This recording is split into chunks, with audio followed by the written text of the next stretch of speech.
ইসলাম শব্দের অর্থ হচ্ছে এই যে সিম্বল এবং সালাম, এটা শব্দের অর্থ হচ্ছে শান্তি, নিরাপত্তা, চুক্তি। তাহলে অর্থ কি? শান্তি, নিরাপত্তা, চুক্তি। এবং এই দুইটা শব্দ থেকে ইসলাম শব্দের উৎপত্তি হয়েছে।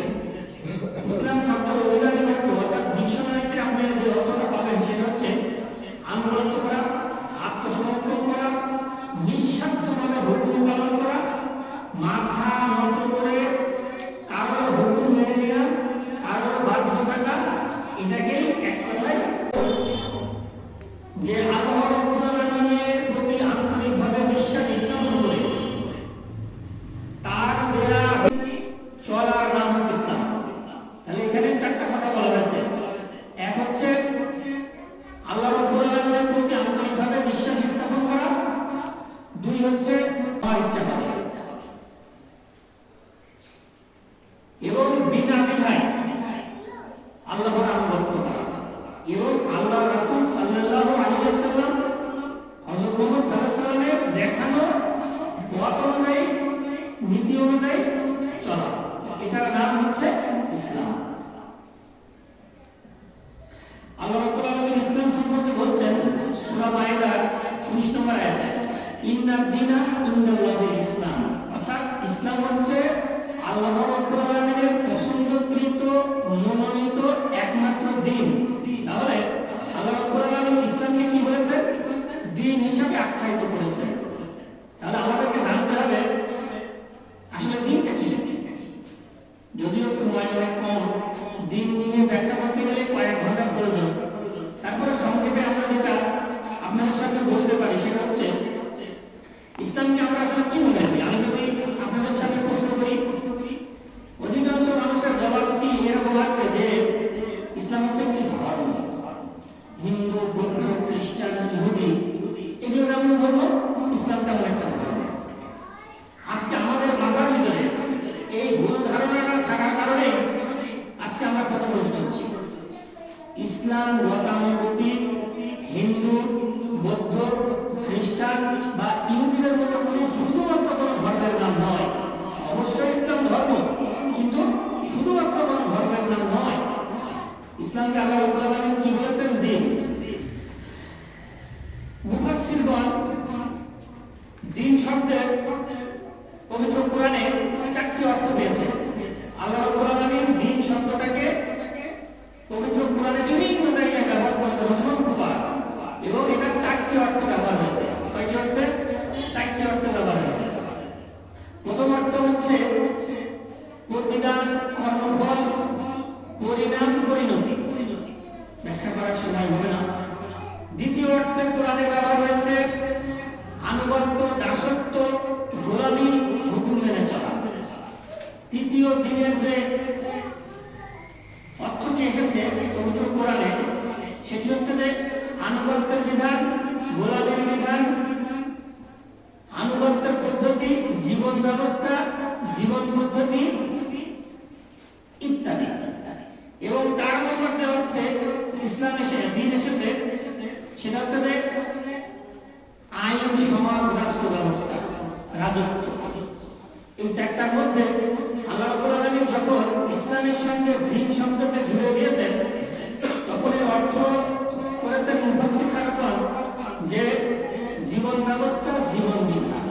তাহলে ইসলামের মূল অর্থটা কি? দ্বীনের মূল অর্থটা কি? জীবন ব্যবস্থা, জীবন বিধান। অর্থাৎ একটা জীবনের পরিপূর্ণ ব্যবস্থা। একটা মানুষ ঘুম থেকে উঠে তার যা যা করা লাগে, একজন ব্যবসায়ী যা যা করা লাগে, আমার মতো একজন শিক্ষকের যা করা লাগে, একজন রাজনীতিবিদের যা করা লাগে, একজন সমাজপতির যা করা লাগে, একজন রাষ্ট্রবিজ্ঞানের যা করা লাগে, একজন আইনবিদের যা লাগে, সমাজ, দেশ, রাষ্ট্র, আইন, আদালত সবকিছু চালানোর ব্যবস্থার নামই হচ্ছে জীবন ব্যবস্থা। আর আল্লাহ সেটাই বলেছেন ইসলাম সম্পর্কে যে ইন্নাদ দীনা ইনদাল্লাহিল ইসলাম। অর্থাৎ ইসলাম হচ্ছে আল্লাহ রাব্বুল আলামিনের মনোনীত, পছন্দকৃত দ্বীন বা জীবন ব্যবস্থা। অর্থাৎ জীবনের জন্য যা যা প্রয়োজন তার সব কিছু আল্লাহ রাব্বুল আলামিন ইসলামের ভিতরে দিয়ে দিয়েছেন।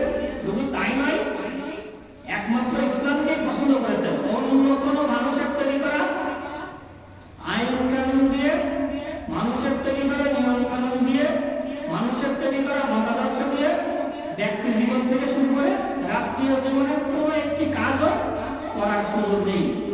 আর করলে সেটা আল্লাহ রাব্বুল আলামিনের সাথে কি করা হলো? শিরক করা হলো। কারণ আল্লাহ বলছে আমার একমাত্র পছন্দনীয় মনোনীত জীবন ব্যবস্থা হচ্ছে ইসলাম। আমরা সামনে এগুলো আরো বুঝতে পারবো। তো আমি ইসলাম সম্পর্কে দীর্ঘদিন গবেষণা করে ইসলামের অনেক বৈশিষ্ট্য রয়েছে, ইসলামের অসংখ্য বৈশিষ্ট্য রয়েছে ইসলামের জীবন ব্যবস্থা। তার ভিতরে 8টি মৌলিক বৈশিষ্ট্য পেয়েছি। এই 8টি বৈশিষ্ট্য যদি আমরা বুঝতে পারি তাহলে ইসলাম সম্পর্কে আমাদের মধ্যে একটি পূর্ণাঙ্গ ধারণা আসা সম্ভব। এখানে সম্পূর্ণ মৌলিক 3টি বলার আমরা চেষ্টা করব ইনশাআল্লাহ। তো ইসলামী জীবন ব্যবস্থার প্রথম বৈশিষ্ট্য হচ্ছে ইসলাম সংকীর্ণ অর্থে কোনো ধর্মের নাম নয়। তাহলে কি ইসলাম সংকীর্ণ অর্থে শুধুমাত্র কোনো ধর্মের নাম নয়? যারা আমরা জানি ধর্মটা কি, এটা আমরা একটু জানি। ধর্ম সম্পর্কে ধর্ম শব্দটি এসেছে ইংরেজি রিলিজিয়ন শব্দ থেকে। কোন শব্দ থেকে? ইংরেজি রিলিজিয়ন শব্দ থেকে। এই রিলিজিয়ন শব্দটি এসেছে রিলিগিনি শব্দ থেকে, যার অর্থ হচ্ছে বন্ধন সংহতি। আর ধর্ম বলতে সকল সংজ্ঞাকে যদি আপনি এক জায়গায় করেন, বিভিন্ন বিজ্ঞানী দার্শনিক এদের সব সংজ্ঞাকে যদি আপনি এক জায়গায় করেন তাহলে ধর্মের সংজ্ঞাটি এরকম দাঁড়ায়: ধর্ম বলতে স্রষ্টার উপরে বিশ্বাস করে কিছু আচার আচরণ নাম হচ্ছে ধর্ম। আমরা দুজন বিজ্ঞানীর কাছ থেকে জানবো তারা ধর্ম কি সংজ্ঞা দিয়েছে। সমাজ বিজ্ঞানী ইমেল ডুখাইম তিনি the elementary forms of religion life নামক গ্রন্থে তিনি ধর্মের সংজ্ঞা দিতে গিয়ে তিনি বলেছেন, ধর্ম হচ্ছে পবিত্র বস্তু সম্পর্কিত বিশ্বাস ও প্রথার সমষ্টি। আরেকজন বিজ্ঞানী বিজ্ঞানী জেমস ফ্রেজার তিনি দ্য গোল্ডেন পাউস গ্রন্থে ধর্মের সংজ্ঞা দিয়েছেন। সেখানে তিনি বলেছেন যে ধর্ম হচ্ছে অলৌকিক শক্তিতে বিশ্বাস এবং কতগুলো প্রথার নাম হচ্ছে, কতগুলো কালচারের নাম হচ্ছে ধর্ম। পরিশেষে সব সংজ্ঞাগুলোকে এক জায়গায় করলে ধর্মের সংজ্ঞাটা এমন দাঁড়ায় যে ধর্ম হচ্ছে অতি প্রকৃতি প্রাকৃতিক শক্তিতে বিশ্বাস করে কিছু আচার কালচারের নাম হচ্ছে, আচার অনুষ্ঠানের নাম হচ্ছে ধর্ম। এবার বলুন, শুধুমাত্র প্রাকৃতিক শক্তিতে বিশ্বাস করে কিছু আচার আচরণের নাম কি ইসলাম? বলেন, শুধুমাত্র কিছু আচার আচরণ করা স্রষ্টায় বিশ্বাস করে সেটাই কি ইসলাম? ইসলাম কিন্তু এত সংকীর্ণ কিছু নয়।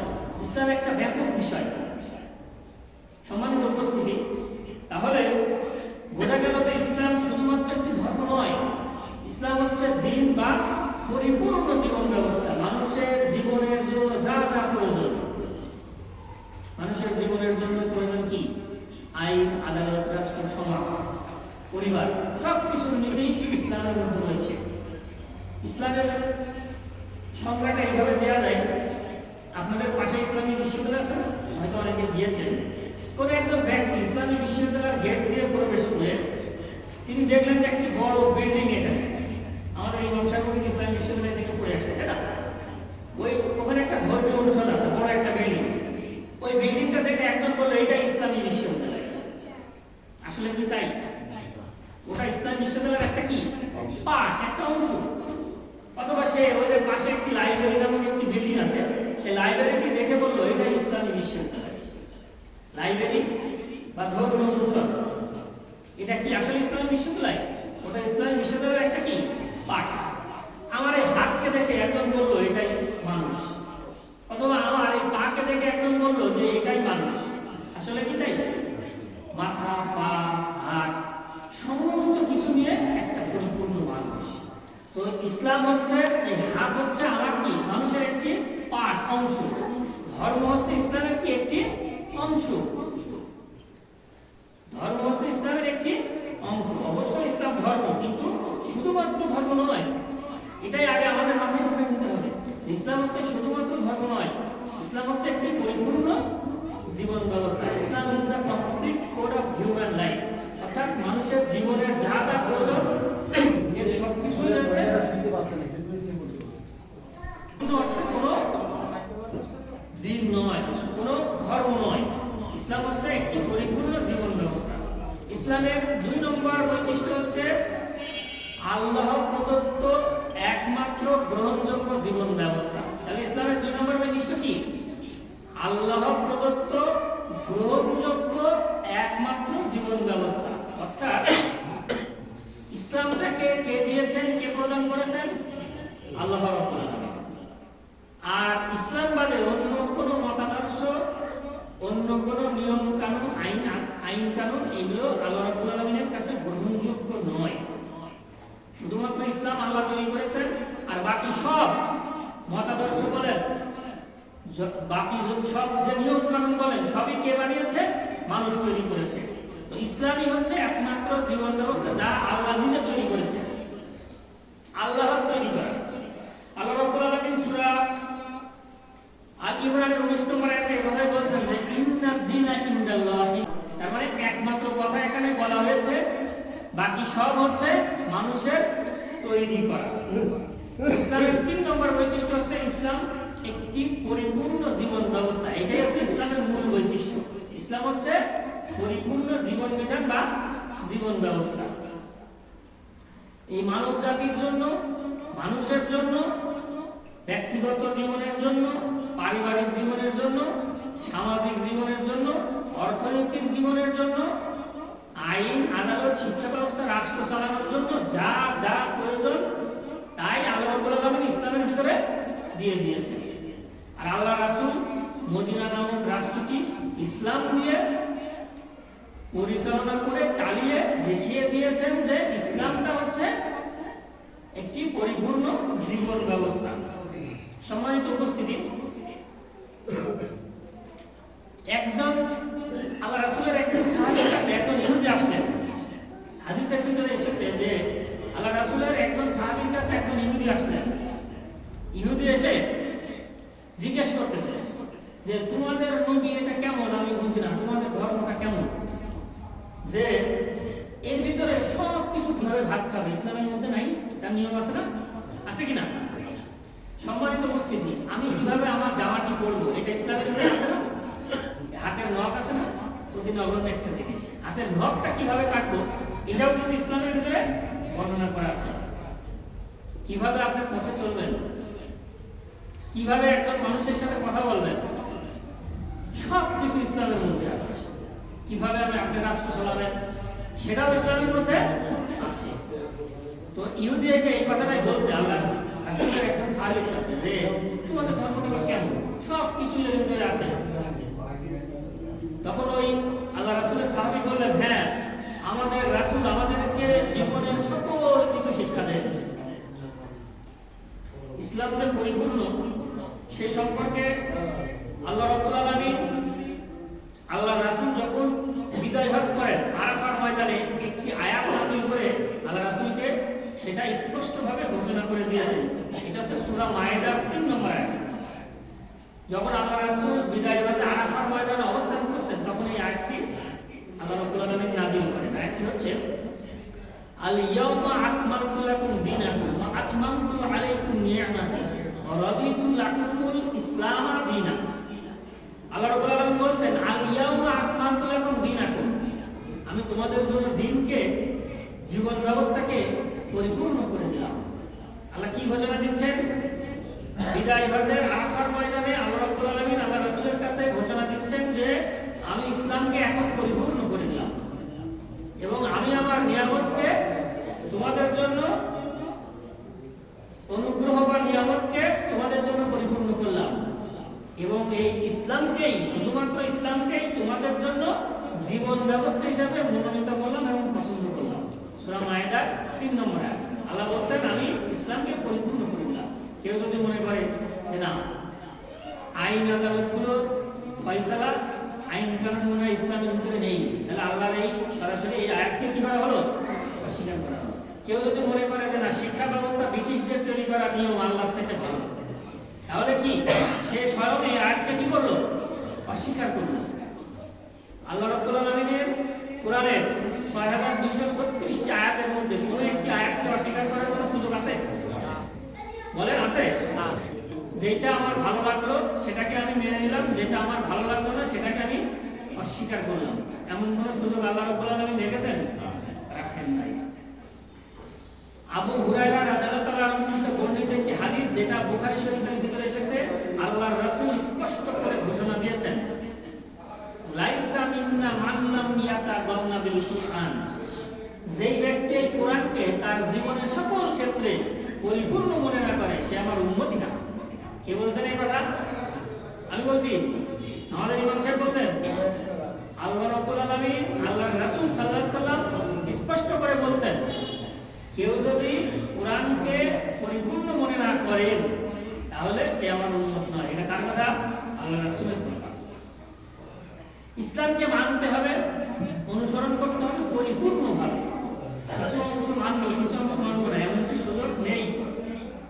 সূরা বাকারা 208 নম্বর আয়াতে আল্লাহ রাব্বুল আলামিন স্পষ্ট করে বলছেন, ইয়া আইয়ুহাল্লাযীনা আমানু দুখুলু ফিস সিলমি কাফা ওয়া লা তাত্তাবিউ খুতুওয়াতিশ শাইতান।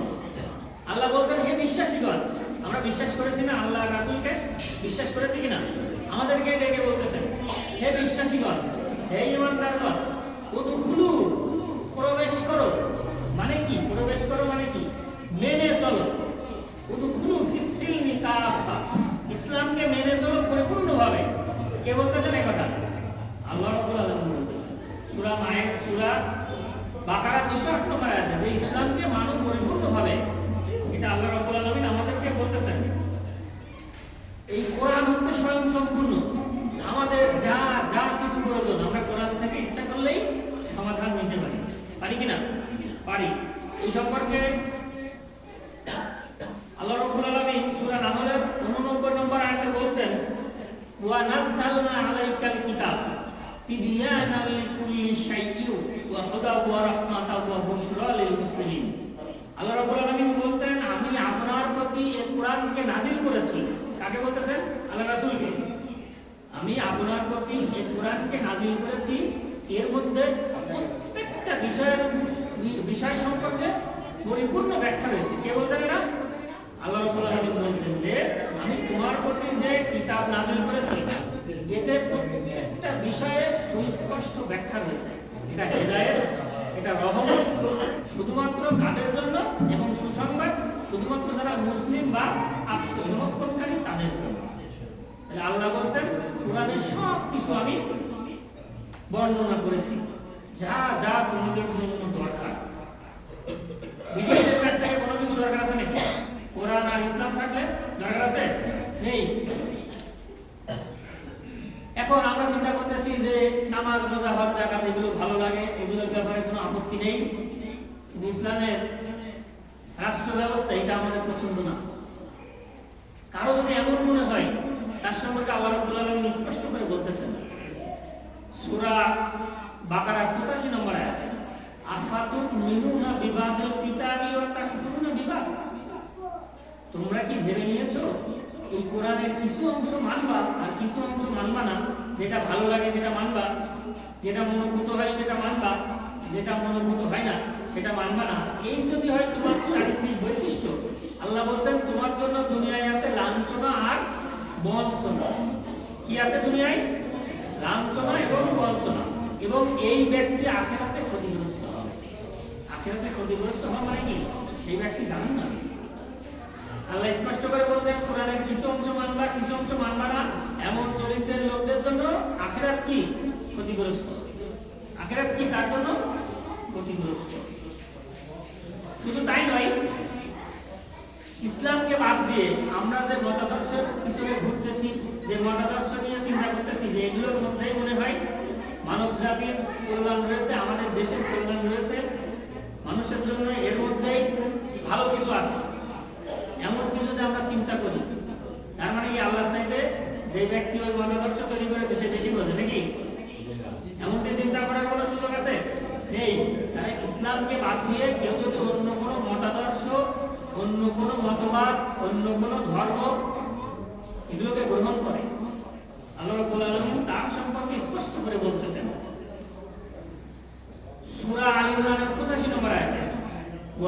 ইয়াবতাগি গায়রাল ইসলামি দীনা ফালাই ইউকবালা মিনহু ওয়া হুয়া ফিল আখিরাতি মিনাল খাসিরিন। কেউ যদি ইসলামকে বাদ দিয়ে, কাকে বাদ দিয়ে? ইসলামকে বাদ দিয়ে অন্য কোন মতাদর্শ, অন্য কোন মতবাদ, এমনকি অন্য কোন ধর্ম, এক কথায় কোনো কিছু গ্রহণ করে, আল্লাহ রাব্বুল আলামিন স্পষ্ট করে বলতেছেন যে এর কোনো আমলই গ্রহণযোগ্য না। আপনারা তাফসিরে দেখবেন সূরা আল ইমরানের 85 নম্বর আয়াতের তাফসিরের অধিকাংশ তাফসির গ্রন্থে কিন্তু এই কথাটাই বলা আছে যে কেউ যদি ইসলামকে বাদ দিয়ে অন্য কোনো মতাদর্শ, অন্য কোনো মতবাদ গ্রহণ করে, আল্লাহ বলছেন কখনো তার কোনো আমলই কবুল করা হবে না। সে আখিরাতে কি হবে? ক্ষতিগ্রস্ত হবে। সে ব্যক্তি কি হবে? আখিরাতে ক্ষতিগ্রস্ত হবে। এটা কেউ এবং জিন্নাত আল্লাহর হুকুমকে কি করতেছি? ইচ্ছামতো মানতেছি, ইচ্ছামতো মানতেছি না। যেটা ভালো লেগেছে, যেটা আমার সুবিধাজনক মনে হয়েছে সেটা মানতেছি, যেটা ভালো লাগছে না, যেটা আমার জন্য সুবিধাজনক নয় আমরা সেটা মানতেছি না। কিন্তু আল্লাহ রাব্বুল আলামিন স্পষ্ট করে বলছেন, অথচ এই মানুষ আর জিন জাতি ব্যতীত আসমান আর জমিনে আর যত কিছু রয়েছে, শুধু মানুষ নয়, আল্লাহর সৃষ্টি যত কিছু আছে সব কিছুই আল্লাহর দেয়া দ্বীন অনুযায়ী, আল্লাহর দেয়া নিয়ম অনুযায়ী চলতেছে। আল্লাহ রাব্বুল আলামিন এই কথাই বলছেন সূরা আল ইমরানের 83 নম্বর আয়াত, আফা গায়রা দীনিল্লাহি ইয়াবগুন ওয়া লাহু আসলামা মা ফিস সামাওয়াতি ওয়াল আরদ তাওয়া ওয়া কারহা। আফা গায়রা দীনিল্লাহি ইয়াবগুন, তোমরা কি আল্লাহর দেয়া দ্বীন জীবন ব্যবস্থা বাদে অন্য কিছু খুঁজতেছো? অন্য কিছু তোমাদের ভালো লাগে, অন্য কিছু তোমাদের মনোভূত হয়? আল্লাহ বলছে অথচ এই আসমানে আর জমিনের মধ্যে যা কিছু আছে সব কিছু আল্লাহর হুকুম অনুযায়ী চলতেছে, আল্লাহর দ্বীন অনুযায়ী, আল্লাহর নিয়ম অনুযায়ী চলতেছে। শুধুমাত্র এই মানুষ আর জিন জাতিকেই স্বাধীনতা দেওয়া হয়েছে। তার মানে আসমান আর জমিনের যা কিছু রয়েছে সবই আল্লাহর দ্বীন অনুযায়ী, আল্লাহর হুকুম অনুযায়ী চলছে। মানব জাতিকে খলিফা করা হয়েছে, স্বাধীনতা দেওয়া হয়েছে। সে কি আল্লাহর দেওয়া দ্বীন জীবন ব্যবস্থা অনুযায়ী চলবে, নাকি সে মানুষের তৈরি করা জীবন ব্যবস্থা অনুযায়ী চলবে, সেটা তার নিজের স্বাধীনতা দেওয়া হয়েছে। এবং যা কিছু আমরা করব তা পরকালে আল্লাহ রাব্বুল আলামিনের কাছে কি করা লাগবে? জবাবদিহি করা লাগবে। জবাবদিহিতা ছাড়া বাঁচার কোনো সুযোগ নেই। সম্মানিত উপস্থিতি, আমি যে কথাটা আপনাদের এতক্ষণ ধরে বোঝাতে চাইলাম সেটা হচ্ছে যে ইসলাম গতানুগতিক কোনো ধর্ম নয়। ইসলাম কি গতানুগতিক কোনো ধর্ম? ইসলাম কিন্তু গতানুগতিক কোনো ধর্ম নয়। ইসলাম হচ্ছে পরিপূর্ণ জীবন ব্যবস্থা। জীবনের যা যা লাগে সব কিছু আল্লাহ রাব্বুল আলামিন ইসলামের মধ্যে দিয়ে দিয়েছেন, কোনো কিছু অপূর্ণাঙ্গ রাখেন নাই। দেখেছেন কি? রাখেন নাই। সুতরাং আপনার আমার চয়েস, আমি কি ইসলামকে জীবন ব্যবস্থা হিসেবে পছন্দ করব, নাকি মানুষের তৈরি করা যে মতাদর্শ রয়েছে আমি সেগুলোকে পছন্দ করব জীবন ব্যবস্থা হিসেবে? তাহলে ইসলামকে শুধুমাত্র ধর্ম মনে করার সুযোগ নেই। এখান থেকে আমাদের প্রথম শিক্ষাই হচ্ছে ইসলাম শুধুমাত্র কোনো সংকীর্ণ অর্থে ধর্ম নয়। ইসলাম অবশ্যই ধর্ম, তবে পরিপূর্ণ জীবন ব্যবস্থা। ধর্ম হচ্ছে জীবন ব্যবস্থার একটি কি অংশ, একটা পার্ট। যেমন মানুষের হাত একটি তার পুরা শরীরের একটি অংশ, একটা পার্ট। ধর্ম হচ্ছে জীবন ব্যবস্থার একটি অংশ বা একটি পার্ট। এরপরে হচ্ছে ইসলাম বাদে, ইসলাম ব্যতীত যত মানুষের তৈরি করা মতাদর্শ রয়েছে, যত মতবাদ রয়েছে, এগুলো সবই হচ্ছে কি করা? মানুষের তৈরি করা। ইসলাম বাদে যত মতাদর্শ রয়েছে, যত মতবাদ রয়েছে, সব কার তৈরি করা? মানুষের তৈরি করা। এবং মানুষের তৈরি করা সকল মতাদর্শই হচ্ছে কুফরি মতবাদ। সেটা কোনো মুসলমানের জন্য জীবন ব্যবস্থা হিসেবে বা জীবনের কোনো একটি অংশ হিসেবেও গ্রহণ করার কোনো সুযোগ আল্লাহ রাব্বুল আলামিন রাখেন নাই। এবং আমরা সূরা আল ইমরানের 85 নম্বর আয়াত থেকে জানতে পারলাম যে মাইয়াবতাগি গায়রাল ইসলামি দীনা ফালাই ইউকবালা মিনহু ওয়া হুয়া ফিল আখিরাতি মিনাল খাসিরিন। কেউ ইসলামকে বাদ দিয়ে অন্য কোনো কিছুকে গ্রহণ করলে আল্লাহ বলছেন তার কোনো আমল আমি গ্রহণ করব না, তার কোনো আমল আমি গ্রহণ করব না।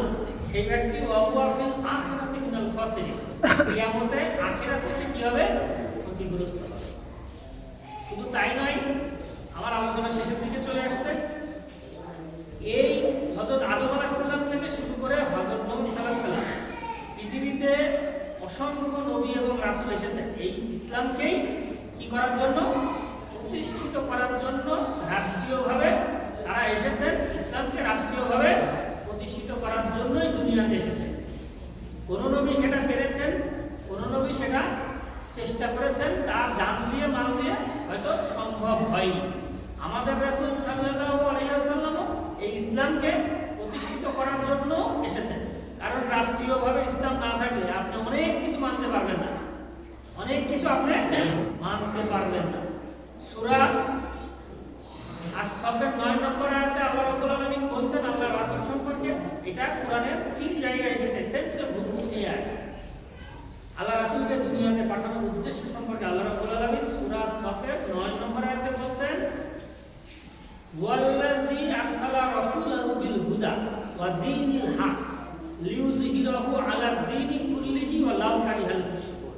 আল্লাহ বলছেন, আমি আমার রাসূলকে সত্যের দ্বীন, সেই দ্বীনের নাম কি? ইসলাম। আমি আমার রাসূলকে দ্বীন ইসলাম এবং এই হেদায়েত হচ্ছে কোরআন, ইসলাম এবং কোরআন দিয়ে আমি দুনিয়াতে পাঠিয়েছি। লিইয়ুযহিরাহু আলা দীনি কুল্লিহি, যত দ্বীন রয়েছে, যত মতবাদ রয়েছে, যত মতাদর্শ রয়েছে, যত ধর্ম রয়েছে, সবকিছুর উপরে ইসলামকে বিজয়ী করে দেবেন, প্রতিষ্ঠিত করবেন। এই উদ্দেশ্যে আল্লাহ রাসূলকে দুনিয়াতে পাঠানো হয়েছে। শুধু কি আমাদের রাসূলকে এই উদ্দেশ্যে পাঠানো হয়েছে? পৃথিবীতে যত নবী এবং রাসূল আছে, প্রত্যেক নবী এবং রাসূলকে এই একই উদ্দেশ্যে আল্লাহ রাব্বুল আলামিন পাঠিয়েছেন। সূরা আশ-শুরা 13 নম্বর আয়াতে আল্লাহ রাব্বুল আলামিন এই কথাটাই বলছেন, শারা'a লাকুম মিনাদ দ্বীন মা ওয়াসা বিহি নূহা ওয়াল্লাযী আওহাইনা ইলাইকা ওয়া মা ওয়াসাইনা বিহি ইব্রাহিমা ওয়া মূসা ওয়া ঈসা আন আকিমুদ দ্বীন ওয়া লা তাতাফাররাকু ফীহি। সূরা আশ-শুরা 13 নম্বর আয়াতে বলছেন, শারা'a লাকুম মিনাদ দ্বীন, তোমাদের জন্য দ্বীনকে, জীবন যাপন করার জীবন ব্যবস্থাকে আল্লাহ বলছেন আমি নির্ধারিত করে দিয়েছি, নির্দিষ্ট করে দিয়েছি। যেটা আমি নূহকে বলেছিলাম, নূহকে যেটা আমি বলেছিলাম, যেটা তোমার কাছে অর্থাৎ আল্লাহ রাসূলের কাছে ওহীর মাধ্যমে প্রেরণ করা হয়েছে, এবং সেই একই নির্দেশ দিয়েছিলাম ইব্রাহিম, মূসা, ঈসা। এখানে 5টি বিখ্যাত রাসূলের নাম আছে। হযরত নূহ আলাইহিস সালাম, আল্লাহ রাসূল সাল্লাল্লাহু আলাইহি সাল্লাম, হযরত ইব্রাহিম আলাইহিস সালাম, হযরত মূসা এবং হযরত ঈসা। এই 5 জন বিখ্যাত রাসূলের কথা বলে আল্লাহ বলছেন এই আয়াতের পরের অংশে, আন আকিমুদ দ্বীন ওয়া লা তাতাফাররাকু ফীহি। এই সব রাসূলদেরকে আমি পাঠিয়েছি কেন? আন আকিমুদ দ্বীন, দ্বীনকে প্রতিষ্ঠিত করো, ইসলামকে প্রতিষ্ঠিত করো। এটা কার কথা? আকিমুস সালাত, কোরআনের অসংখ্য জায়গায় বলা আছে। কোনো মতভেদ আছে? নামাজ প্রতিষ্ঠিত করো, কিন্তু দ্বীন প্রতিষ্ঠার কথা বলে মতভেদ আছে নাকি? এটাও তো আল্লাহর হুকুম, একই শব্দ, সেম শব্দ ব্যবহার হয়েছে। আল্লাহ বলছেন আন আকিমুদ দ্বীন ওয়া লা তাতাফাররাকু ফীহি, সেটা হচ্ছে এই সকল রাসূলকে একই হুকুম দিয়েছিলাম, সেটা হচ্ছে আন আকিমুদ দ্বীন, দ্বীনকে প্রতিষ্ঠিত করো, ইসলামকে প্রতিষ্ঠিত করো। ওয়া লা তাতাফাররাকু ফীহি, আমাদের ভিতরে মতভেদ থাকতে পারে, ইসলাম সবাইকে একরকম বুঝবে না। ফাতওয়া মাসাইলে মতভেদ আছে কিনা? আছে কিনা? আছে। কেউ হয়তো আমাদের বুকের উপরে হাত বাঁধে, কেউ নাভির নিচে, কেউ নাভির উপরে, মতভেদ থাকতে পারে। আল্লাহ স্পষ্ট করে বলছেন আন আকিমুদ দ্বীন ওয়া লা তাতাফাররাকু ফীহি, দ্বীন কায়েমের ব্যাপারে কোনো মতভেদ করার সুযোগ নেই। কে বলছেন এটা? আল্লাহ রাব্বুল আলামিন স্পষ্ট করে বলছেন। সম্মানিত উপস্থিতি, সময় শেষ হয়ে গেছে আলোচনার, এখন জুমার ফরজ নামাজ হবে। তো আপনাদের সবার কাছে দোয়া চেয়ে, আশা করি আমার আলোচনাটা আপনারা বুঝতে পেরেছেন। আমি চেষ্টা করেছি আপনাদেরকে